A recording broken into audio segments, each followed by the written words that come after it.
యువతలో అకస్మాత్తుగా వచ్చే మరణాలు ఆందోళన కలిగిస్తున్నాయి. మంచి ఏజ్‌లో ఉన్నప్పుడు అంటే 25-40 ఏళ్ల వయసు వాళ్ళకు అకస్మాత్తుగా అప్పటి వరకు ఎట్లాంటి హెల్త్ ఇష్యూస్ ఉండవు. సడెన్‌గా కూలబడిపోయి చనిపోతుంటారు. ఇట్లాంటి వార్తలు ఈ మధ్య మనం రెగ్యులర్‌గా వింటున్నాం. రీసెంట్‌గా ఒక 25 ఏళ్ల యువకుడు షటిల్ ఆడుతూ కుప్పకూలి చచ్చిపోయాడు. ఖమ్మం జిల్లా తల్లాడ మాజీ సర్పంచ్ గుండ్ల వెంకటేశ్వర్లు, ఆయన కొడుకు గుండ్ల రాకేష్, ఈ అబ్బాయికి 25 ఏండ్లు, హైదరాబాద్‌లో ఉంటూ ఒక ప్రైవేట్ జాబ్ చేస్తున్నాడు. సోమవారం అంటే 2025 జూలై 28వ తారీఖు పొద్దుగాల ఈ పిల్లగాడు నాగోల్లో ఉన్న షటిల్ కోర్ట్‌లో షటిల్ ఆడుతుండు.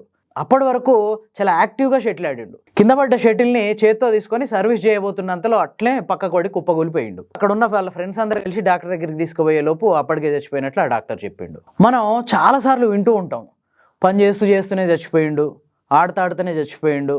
అప్పటి వరకు యాక్టివ్‌గా ఉండి విపరీతమైన శారీరక శ్రమ చేసి అప్పటికప్పుడు కుప్పకూలి చనిపోతుంటారు. దీనికి ప్రధాన కారణం గుండె సమస్యలు. ఈ గుండె సమస్యలు యూత్‌లో బయటపడవు. ఎందుకంటే ఏదైనా చిన్న సమస్యలు వస్తే తట్టుకునే శక్తి ఉంటది.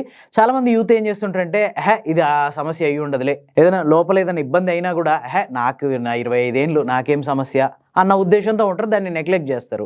ఇది ఏదైనా తీవ్రమైన శారీరక శ్రమ చేసినప్పుడు, బాగా అలసిపోయినప్పుడు సడన్‌గా ఇది బాగా ఎఫెక్ట్ ఇచ్చేసి అప్పటికప్పుడు చచ్చిపోవడానికి కారణమవుతుంది. ఇదిగో ఇప్పుడు ఈ గుండ్ల రాకేష్ మరణానికి కూడా ఇదే కారణం అయ్యి ఉండొచ్చు అని చెప్పి కార్డియాలజిస్టులు చెప్తున్నారు.